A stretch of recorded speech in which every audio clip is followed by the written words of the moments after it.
Assalamualaikum warahmatullahi wabarakatuh.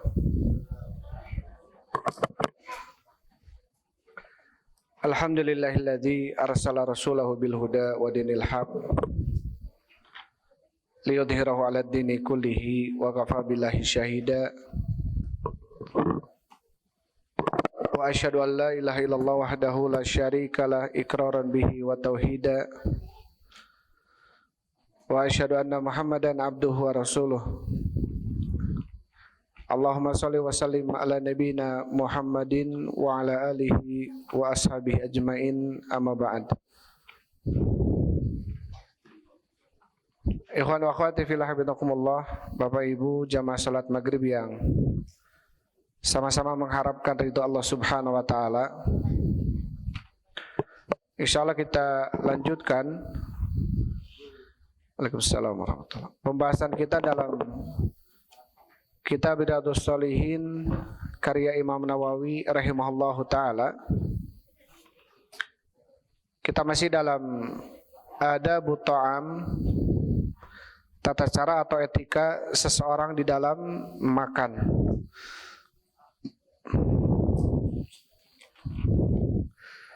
Dan terakhir yang kita bahas adalah tentang bab istihbabil akli bisalasi asabi, bab disukainya makan dengan 3 jari. Wastihbabil akil asabi, dan disukainya menjilati jari. Wa karahati mashiha qabla la'kiha, dan dibenci mencuci jari tersebut sebelum dijilatnya. Wastibabi la'kil qas'ati wa akhdil luqmati allati tasqutu minhu wa akalaha, dan disukainya menjilati qas'ah, piring atau nampan. Wa akhdil luqma, juga disukainya mengambil luqmah, makanan yang jatuh, dan membersihkannya dan memakannya. Waalaikumsalam warahmatullahi. Jadi dalam bab ini ada beberapa poin ya.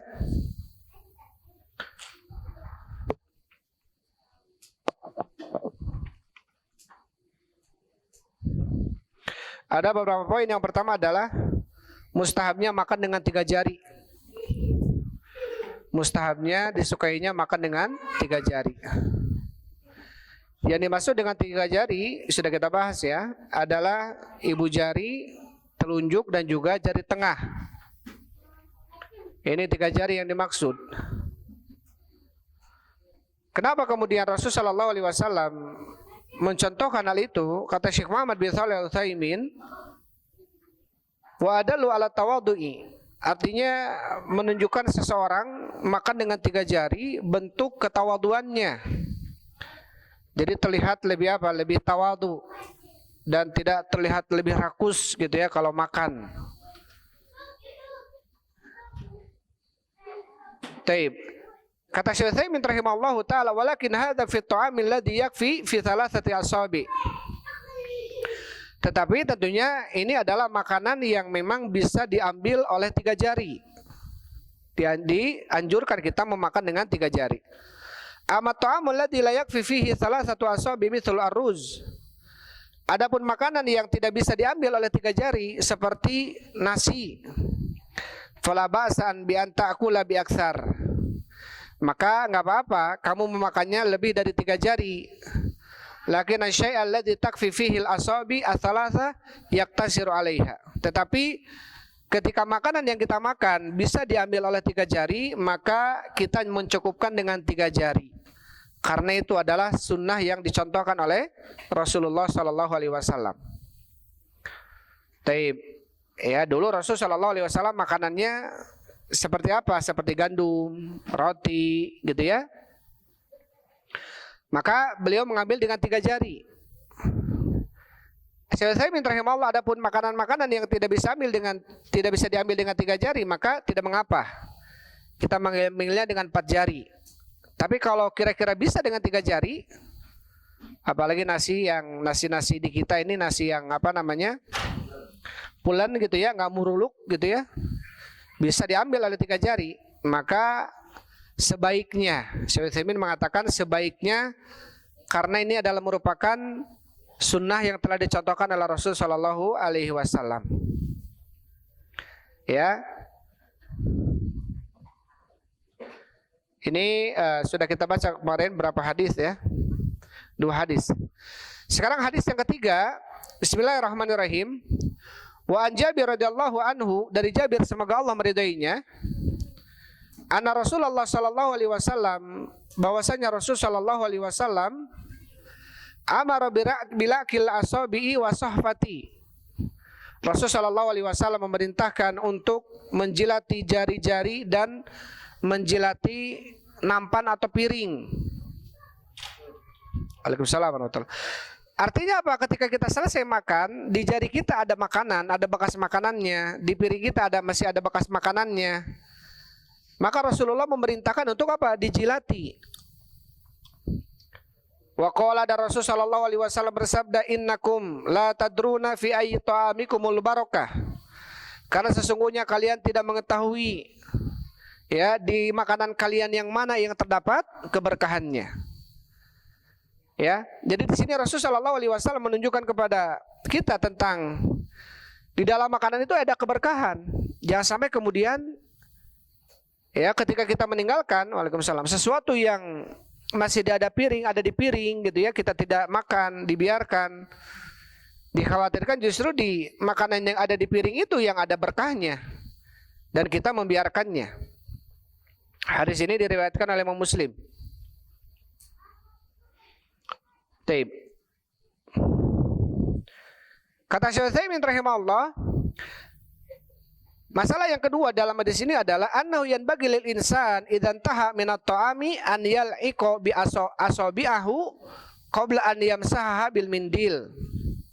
Sepantasnya bagi seorang manusia ketika selesai makannya untuk menjilati jarinya sebelum dia mengusapnya, membersihkannya dengan sapu tangan atau dengan mindil. Dengan air, dengan sapu tangan, dengan lap gitu ya.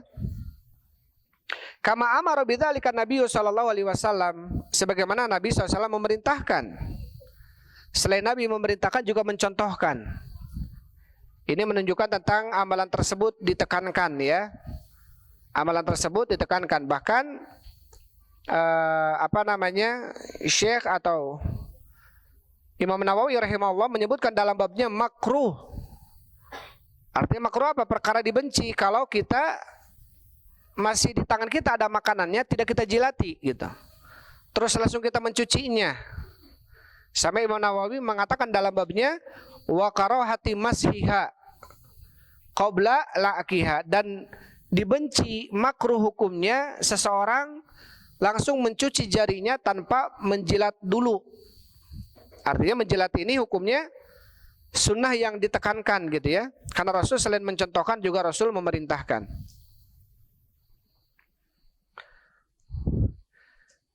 Taib. Kemudian hadis yang keempat, wa anhu, dan darinya, ini masih dari Jabir. Anna Rasulullah sallallahu alaihi wasallam qala, bahwasanya Rasul sallallahu alaihi wasallam bersabda, idza waqa'at luqmatu ahadikum, apabila makanan seseorang di antara kalian waqa'at, jatuh, falyakhudha, maka hendaklah dia mengambilnya, falyumit maka nabiha minal adza, dan hendaklah dia menghilangkan kotoran yang ada di makanan itu, wal yakulha, dan hendaklah dia memakannya, wala yada'ha li syaiton, janganlah dia membiarkan makanan itu untuk syaitan, wala yamsah yadahu bil mandil hatta yal'aqa asabi'ahu, dan janganlah dia mencuci tangannya dengan mengusap, membersihkan tangannya dengan mandil, sapu tangan atau lap, hatta yal'aqa asabi'ahu, sampai dia menjilati jari-jarinya. Fa innahu la yadri fi ayyi ta'amihil barakah, karena sesungguhnya dia tidak mengetahui ya keberkahan itu terdapat di makanan yang mana. Ya, dia tidak mengetahui keberkahan tersebut terdapat di makanan yang mana. Rawahu Muslim, hadis ini diriwayatkan oleh Imam Muslim. Hadis ini diriwayatkan oleh Imam Muslim. Taib.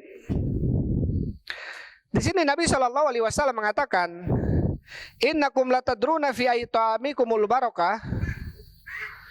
Kata Imam Nawawi rahimahullahu taala, qad takunul barakatu wa naf'u ta'amil katsir bihadzal juz' alladzi la talikuhu min asabiika. Bisa jadi gitu ya. Kenapa Rasul memerintahkan kita tidak boleh mencucinya sebelum menjilatinya dulu, dan tidak boleh kita membiarkan makanan yang jatuh ya untuk syaitan tanpa kita ambil dan membersihkan kotorannya, yang kotornya. Kenapa? Karena kalian tidak tahu di makanan yang mana terdapat berkah. Kata Syekh Utsaimin, qad takunul barakatu wa naf'u ta'amil katsiri bihadzal juz'. Terkadang ada keberkahan dan manfaat makanan tersebut dalam bagian ini. Maksudnya bagian yang jatuh tadi. Bisa jadi kita tidak tahu ternyata makanan yang jatuh itu yang ada keberkahan. Atau bisa jadi kita tidak tahu ternyata makanan yang nempel di tangan kita itu yang ada berkahnya, tapi nggak kita jilat, langsung kita cuci. Maka disinilah kemudian Rasul memerintahkan ya kita untuk menjilatinya karena kalian tidak tahu di mana keberkahan makanan kalian berada.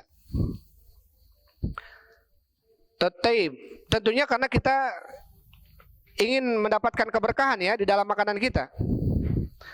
Keberkahan di dalam makanan bisa membuat kita sehat, makanan itu. Bukan sebaliknya gitu ya. Banyak makanan-makanan yang akhirnya membuat seseorang sakit. Banyak anak-anak kecil sekarang masih kecil sudah gagal ginjal. Masih kecil sudah harus cuci darah. Masih kecil sudah harus operasi dan lain sebagainya gitu. Ternyata ada beberapa makanan-makanan yang bahaya. Apalagi makanan-makanan yang kita lihat sekarang, makanan yang instan ya, yang dicampur dengan pengawet, perasa, pewarna makanan, yang itu ternyata membahayakan tubuh gitu. Tentunya selain kita juga harus memilih makanan yang baik, juga apa? Ini termasuk keberkahan. Kita biasakan diri kita, keluarga kita untuk apa? Untuk senantiasa jangan membiarkan ada makanan di piring kemudian kita cuci, atau ada membiarkan makanan yang terjatuh, atau membiarkan tangan kita masih ada makanannya kemudian dicuci. Ini mungkin perkara terlihat sepele ya. Tapi apa kata Rasul? Kalian tidak tahu di mana keberkahan makanan kalian berada.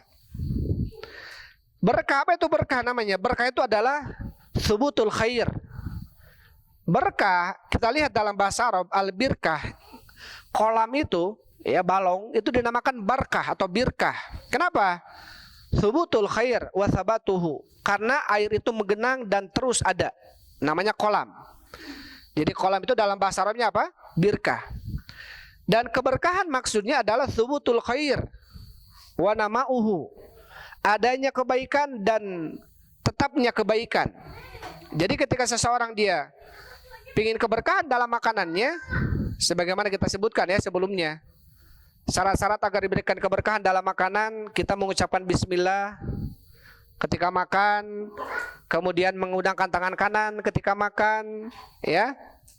Kemudian kalau bisa kita makannya berjamaah karena ada keberkahan. Kemudian salah satunya apa? Kita tidak mencuci tangan kita sebelum kita menjilati tangan tersebut kalau ada makanannya, karena kita tidak tahu ada keberkahan di mana di makanan kita. Yang pertama apa? Biar kita diberikan keberkahan, badan kita sehat. Ya, kalaupun kemudian sesuatu yang kita masukkan ternyata ada penyakitnya, tapi Allah berikan berkah, bisa jadi itu menjadi keberkahan penolak penyakit, bisa jadi. Ya, karena Allah berikan keberkahan kepada kita. Terlebih ketika kita menjaga etika ya, adab di dalam makan. Salah satunya adalah menggunakan tangan kanan, mengucapkan bismillah. Nah, ini perlu untuk kita perhatikan. Bahkan sebagian mengatakan wajib makan dengan bismillah, dan juga dengan makan dengan tangan kanan itu wajib hukumnya.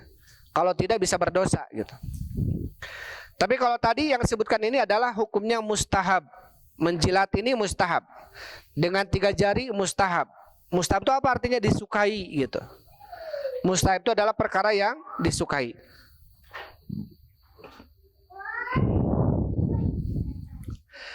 Kemudian hadis yang kelima, wa anhu dan darinya, ini masih dari Jabir. Anna Rasulullah sallallahu alaihi wasallam qala, bahwasanya Rasul sallallahu alaihi wasallam bersabda, inna syaitana yahduru ahadakum inda kulli syai'in min sya'ni. Sesungguhnya syaitan ikut hadir bersama salah seorang di antara kalian ketika melakukan segala sesuatu. Jadi syaitan itu akan senantiasa berada dengan kita dalam kondisi apapun kita. Ya, dalam kondisi apapun kita. Terlebih ketika kita berkhulwat. Ya, khulwah ini bersendiri di kamar mandi, di WC. Maka dianjurkan kata Rasulullah ketika seseorang dia masuk ke WC kemudian mengatakan sebelum masuknya bismillahirrahmanirrahim, Allahumma inni a'udzubika minal khubuthi wal khaba'ith.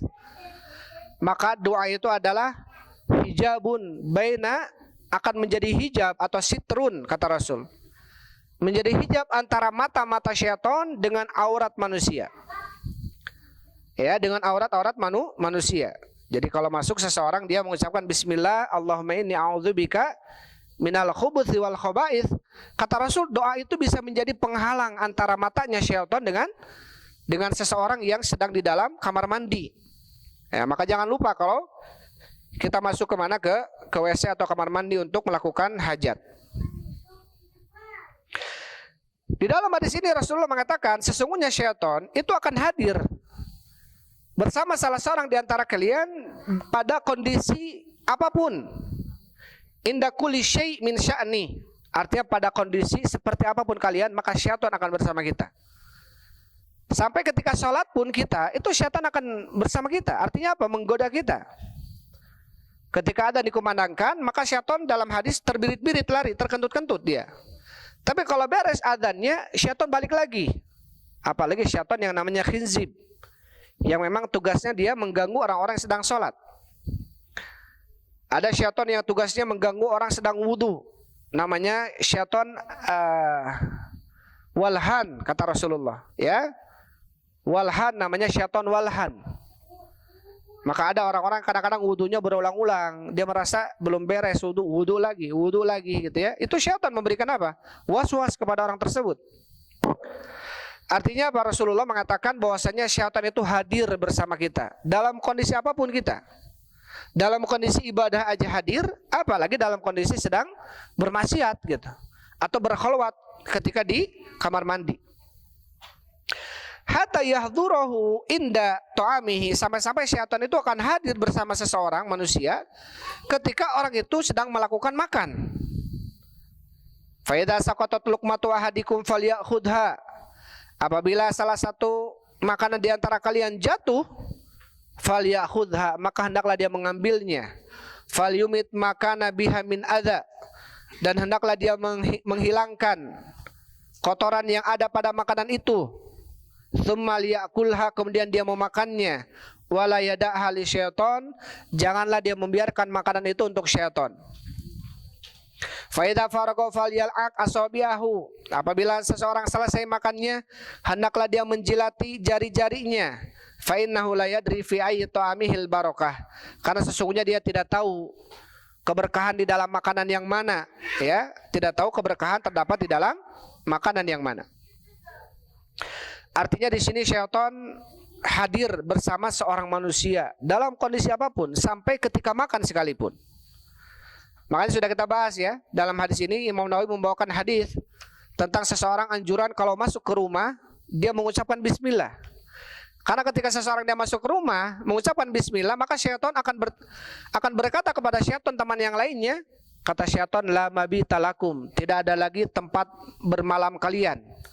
Kenapa? Karena penghuni rumahnya mengucapkan bismillah. Dan ketika penghuni rumahnya mengucapkan bismillah ketika makan, maka syaitan berkata kepada syaitan yang lainnya, la mabita lakum wala asya'a, tidak ada lagi tempat bertinggal bermalam dan tidak ada pula makan malam bagi kalian. Karena apa? Karena syaitan tidak bisa makan dengan seseorang yang dia mengucapkan bismillah.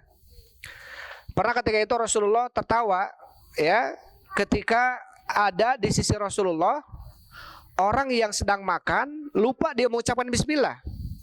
Ketika mau beres dia ingat belum mengucapkan bismillah, kemudian dia mengucapkan bismillah, kemudian Rasul tertawa. Tapi ketika kamu mengucapkan bismillah, maka syaitan mengeluarkan seluruh makanan yang ada di perutnya. Artinya tidak jadi kenyang karena orang tersebut dia mengucapkan bismillah. Hadis ini menunjukkan bahwasannya ketika kita lupa di awal makan, pertengahan, bahkan akhir sebelum beres makan, tetap kita mengucapkan apa? Bismillah. Jadi di sini ilatnya kata Rasulullah, kenapa kita harus menjilati jari-jari, ya, kemudian mengambil makanan yang jatuh dan menghilangkan kotorannya, karena kalian tidak tahu keberkahan di dalam makanan yang mana yang ada. Bisa jadi di dalam makanan yang jatuh atau di dalam makanan yang nempel di jari kita dan kita langsung mencucinya, tidak memakannya.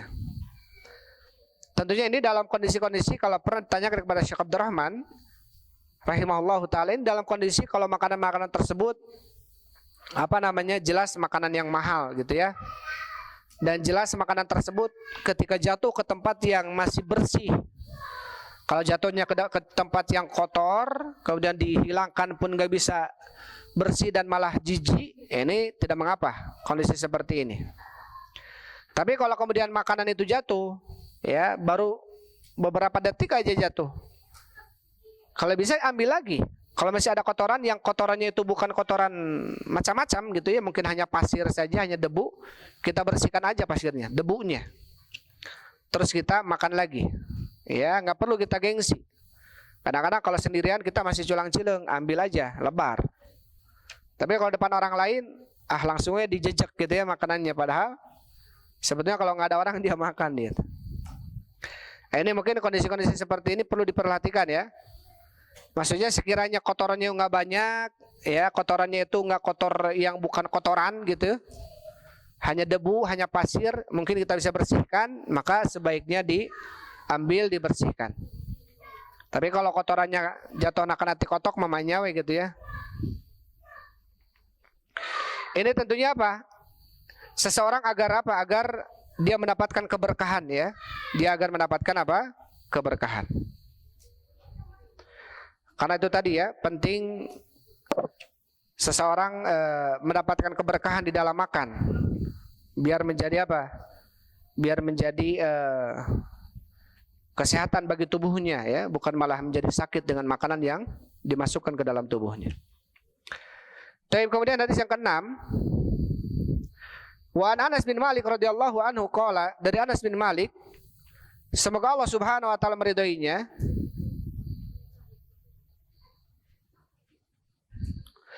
qala, berkata, kana Rasulullah sallallahu alaihi wasallam idza akala ta'aman, terbukti Rasul sallallahu alaihi wasallam apabila memakan makanan, laika asabi'ahu thalath, maka Rasulullah menjilati jari-jarinya 3 kali. Wa qala idza saqatat luqmatu ahadikum falyakhudha, dan Rasul bersabda apabila makanan di antara kalian jatuh maka ambillah, wal yumit anhal adza, dan hendaklah bersihkan darinya kotoran, wal yakulha, dan hendaklah dia memakannya, wala yada'ha lisyaiton, dan janganlah dia membiarkannya untuk syaitan. Wa amarana an nasluta al-qas'ata, dan Rasulullah memerintahkan kita untuk menjilati qas'ah. Qas'ah ini piring. Ya, pernah nggak ketika kecil kita kadang-kadang jilati piring kita ya, Masya Allah.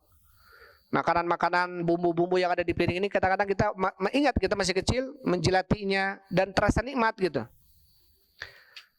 Karena kalau udah gede kita kadang-kadang membiarkan itu, padahal itu Masya Allah nikmat sekali. Ini bahkan Rasul menganjurkan ya. Wa qala, dan Rasul mengatakan, innakum latadruna fi ayyi ta'amikumul barakah, sesungguhnya kalian tidak mengetahui di makanan mana yang terdapat keberkahan. Dikatakan oleh Syekh Muhammad bin Shalih Al-Utsaimin rahimahullahu taala, taib, anal insan idza saqata minhu luqmatu fala yatrukha bal ya'khudha wa idza kana fiha adza. Rasul Syekh Utsaimin mengatakan seseorang apabila jatuh makanannya jangan dibiarkan tapi diambil dan bersihkan darinya kotorannya. La yaqul adza, dan di sini Rasul menyuruh kita untuk membersihkan kotorannya dan tidak boleh dimakan yang ada kotorannya. Kenapa? Karena tentunya dikhawatirkan itu ada adzanya, ada penyakitnya. Ya. Ada adzanya, ada penyakitnya.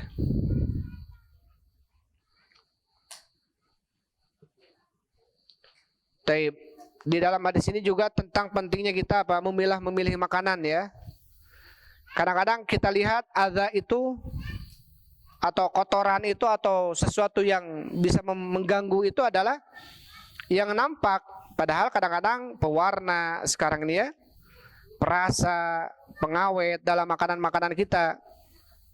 Ini perlu untuk kita berupaya menghindari ya, apalagi anak-anak kita masih kecil, untuk dijaga senantiasa dari makanan-makanan yang itu tadi ya, perasanya, pengawetnya, pewarnanya, apalagi ini bisa membahayakan kita ini.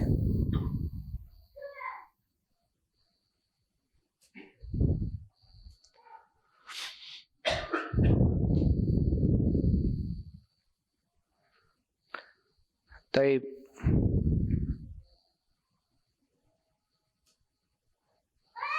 Ini hadis masih yang seperti yang hadis kelima ya, tentang anjuran seseorang mengambil makanan yang jatuh dan menghilangkan kotorannya. Kemudian hadis yang ketujuh, wa an Sa'id ibnul Harith dari Sa'id ibnul Harith annahu sa'ala Jabir radhiyallahu anhu anil wudu mimma masatin nar. Beliau bertanya kepada Jabir tentang berwudu dengan air yang disentuh oleh api. Artinya apa hukumnya? Jadi begini, apa hukumnya wudu seseorang ketika dia makan makanan yang makanan tersebut tersentuh api gitu. Faqala, maka Jabir mengatakan la, ya, artinya apa? Tidak harus berwudu. Kunna zamanan Nabi la najid mithla dzalika ta'am illa qalilan. Fa idza nahnu wajadnahu lam yakun lana manadilun ila akuffana wa sawaidana wa aqdamana thumma nusalli wa la natawadda. Taib. Kata Jabir bahwasanya kami dulu pernah bersama Rasulullah, kami tidak mendapatkan makanan yang seperti itu kecuali sedikit, artinya makanan yang dipasak, yang dikena apa, yang terkena api gitu ya. Kalau kita sekarang direbus, digoreng, dikukus, dibakar, pokoknya kena api semuanya makanan kita. Fedanan wajadnahu lam yakun lana manadil, maka apabila kami mendapatkan itu makanan yang terkena api dan tidak ada bagi kami manadil ini sapu tangan, kecuali telapak-telapak tangan kami dan kaki-kaki kami, artinya diusap-usap gitu ya, yang kotornya, bekas makannya. Tadi nggak dicuci, nggak dengan mindil. Tsumma nusolli wala natawaddo. Kemudian kami sholat dan kami berwudu. Ini ada perselisihan dengan dalam hadis ini. Ada kemudian yang mengatakan bahwasanya kita harus berwudu ketika kita sudah makan makanan yang terkena api. Artinya makanan yang terkena api, ya, yang dimasak, maka sebagian mengatakan itu membatalkan wudu. Tetapi dengan hadis ini dan juga hadis-hadis yang lainnya tentang bahwasanya hal itu tidak membatalkan wudu. Kata Syekh Utsaimin rahimahullahu taala, al-wudu min ta'amil matbukh alladhi masathun nar, berwudu dari makanan yang dimasak yang tersentuh api, kal khubz wal aruz wal jaris wa ghairiha, seperti roti, seperti beras atau nasi, gandum dan lain sebagainya. Hal yatawaddu insanu idza qalahu amla, apakah seseorang dia harus berwudu apabila memakan makanan itu? Qala ba'dul ulama innahu yajibu ala man akala syai'an matbukhan 'ala nar an yatawadda. Di sini kata Syekh Utsaimin, sebagian ulama mengatakan wajib bagi orang yang memakan makanan yang makanan tersebut dimasak, maka wajib baginya berwudu. Jadi seakan-akan wudunya batal, harus berwudu lagi kalau mau sholat. Lianna Nabi sallallahu alaihi wasallam amara bil wudu'i mimma masatin nar. Karena Nabi sallallahu alaihi wasallam memerintahkan untuk berwudu ya dari makanan yang terkena api. Hadis ini Muslim, hadis sahih. Walakinna sahiha annahu la yajib. Sate ya semua yang dimasak yang kena api ya, gulai, sate, ayam bakar, mau dibakar, mau direbus, mau digoreng, pokoknya yang kena api, yang kena panasnya api gitu ya. Tetapi kata Syekh Utsaimin rahimahullah, yang sahih adalah tidak wajib. Jadi yang sahih tidak wajib. Kama fi hadis Jabir fi Sahih Bukhari, sebagaimana datang dari hadis Jabir ini tadi ya, hadis Sa'id bin Harits, bahwa beliau datang kepada Jabir dan bertanya. Ini dalam Sahih Bukhari. Ini dalam Sahih Bukhari. Ya, kami sholat dan kami tidak berwudu. Kami sholat dan kami tidak berwudu. Jadi dalam hadis Muslim Rasul memerintahkan untuk berwudu. Tapi kalau dalam hadis Bukhari, hadis Jabir, beliau mengatakan kami pernah dengan Rasulullah makan makanan itu, tapi ketika ada azan kami sholat dan kami tidak berwudu. Artinya apa? Makanan tersebut tidak membatalkan apa? Wudu. Dan Syekh Utsaimin mengatakan wasahih annahu la yajibu bal huwa sunnah. Ketika dikomparekan atau digabungkan dua hadis ini, yang pertama Rasul mengatakan batal, yang kedua Rasul mencontohkan seakan-akan makan makanan yang dipasak itu tidak batal. Bahkan Rasul sholat dan tidak berwudu, menunjukkan apa? Sunnah. Artinya sunnah kalau mau berwudu. Yakni al-afdal an natawaddo'a hatta walau kunta ala wudu. Jadi afdalnya berwudu. Walaupun belum batal, sunnah saja gitu ya. Jadi kalau kita misalkan habis wudu nih habis maghrib itu kita makan. Makanan yang kita makan, makanan yang dipasak. Kena air, kena api misalkan ya. Kena rebusan, kena gorengan. Ya, pokoknya intinya kena yang dimasak lah oleh api. Maka anjurannya berwudu lagi. Kalaupun tidak berwudu tidak apa-apa. Jadi sebagian ulama mengatakan wajib, tapi sebagian ulama mengatakan sunnah. Dan yang sahih kata Syekh Muhammad bin Shalih Al-Utsaimin, hukumnya adalah sunnah. Hukumnya adalah sunnah. Laisa biwajibin, tidak wajib. Kalau daging onta membatalkan wudu. Ini khusus daging onta ya. Kalau daging onta mau dipasak atau tidak itu membatalkan wudu. Dan ini khusus daging unta. Ya, jadi termasuk yang bisa membatalkan wudu adalah ketika seseorang memakan daging unta ya.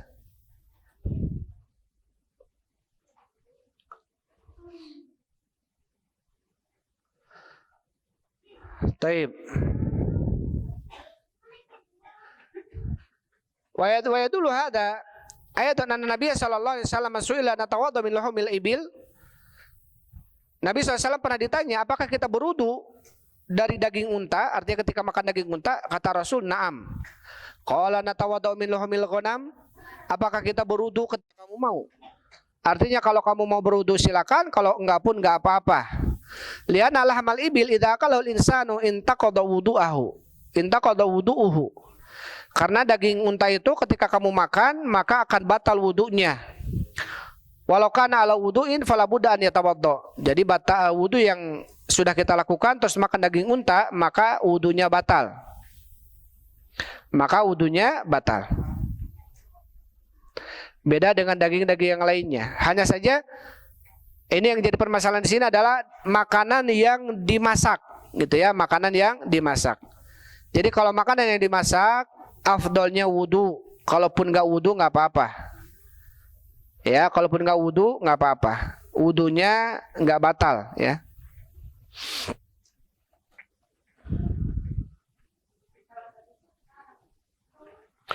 Kalau daging unta harus wudu. Walaupun daging unta mentah kita makan misalkan, harus wudu karena batal wudunya.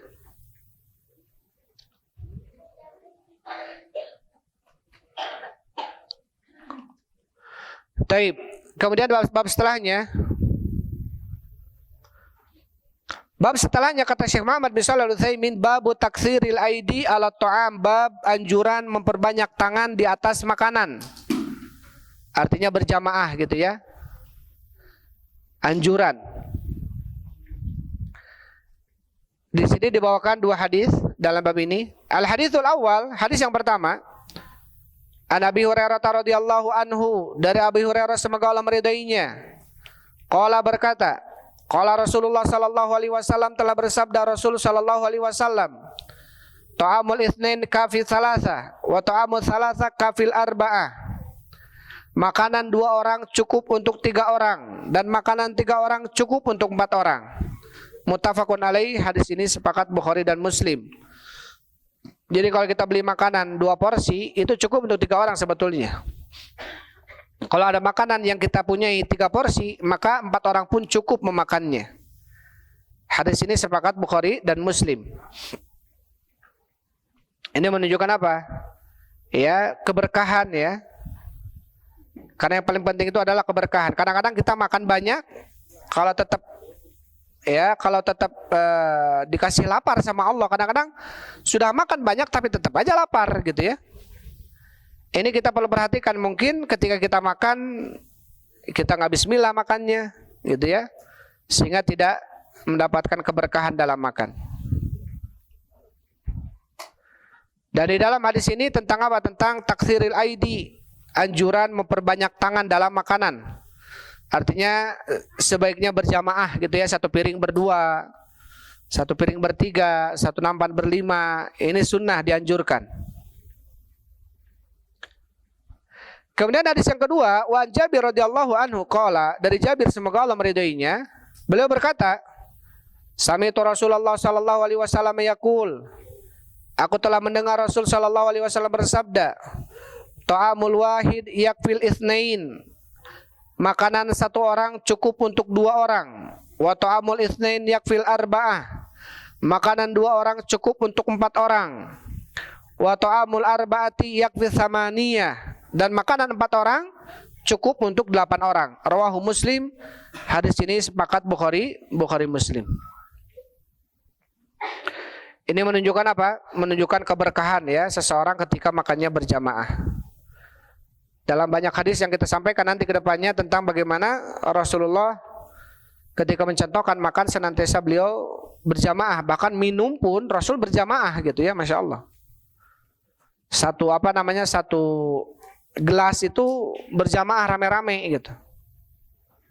Ya, tapi ada adabnya. Tidak boleh bernapas dalam gelas itu gitu ya. Ini ada adab-adabnya. Menunjukkan apa? Menunjukkan salah satu yang bisa memberikan keberkahan adalah makannya berjamaah. Ya, makannya berjamaah.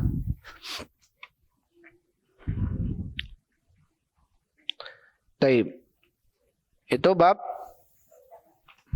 yang kita bacakan ya malam ini. Masih ada berapa menit lagi nih kita?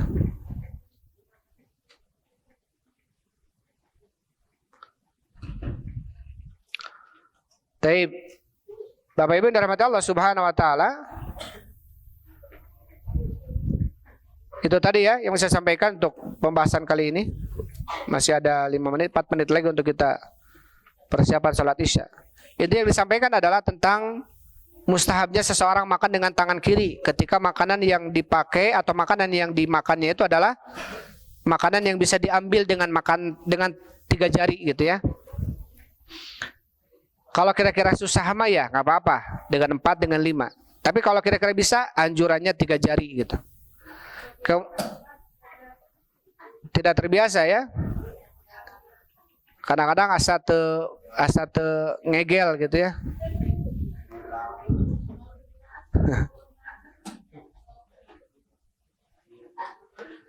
Taib. Ini mustahab ya. Jadi kalaupun seseorang tidak melakukannya maka tidak mengapa, hanya mustahab.